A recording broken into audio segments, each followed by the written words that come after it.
Yuk. Assalamualaikum warahmatullahi wabarakatuh. Para rawuh ingkang kula hormati, para keluarga temanten ingkang bahagia. Sumangga kita sedaya ngaturaken puji syukur dumateng Gusti Kang Maha Agung. Sumangga kita sedaya ngaturaken puji syukur dumateng Gusti Kang Maha Agung.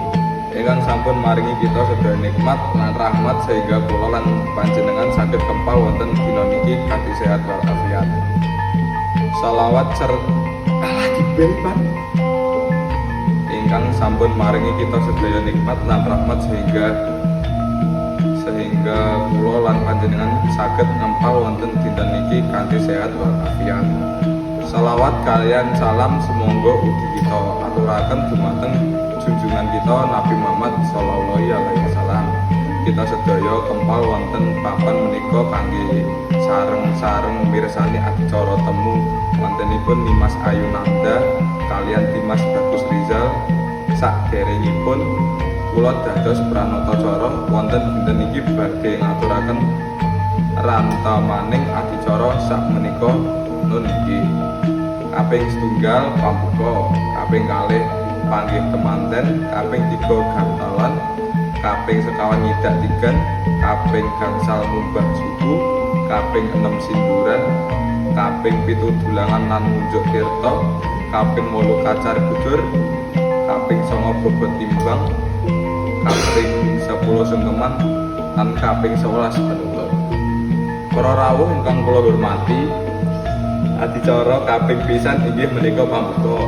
Sumangga adicara menika dipun buka sesarengan maos Al-Fatihah. Mugi-mugi adicara semangke saged lancar. Amin.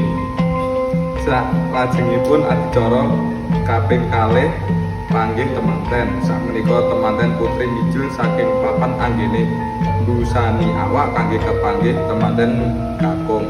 Adicara ingkang kaping 3 ingkang menika gantalan. Mancik adicara kaping sekawan inggih menika ngidak tigan. Adicara ingkang kaping gangsal ngubah suku temanten kakung ingkang dipun tindakaken dening temanten putri.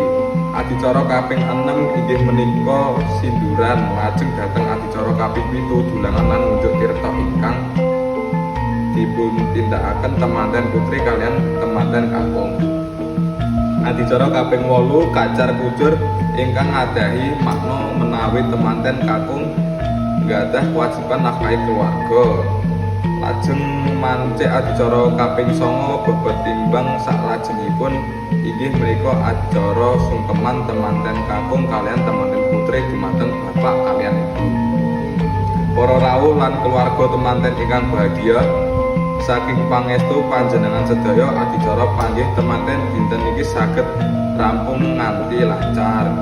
Kula aturaken matur suwun ingkang kathah dumateng panjenengan sedaya. Saklajengipun kula dados pranatacara ngaturaken pangapunten ingkang kathah menawi kula wonten kelapatan lan ugi babagan ingkang kirang trep dumateng panjenengan sedaya.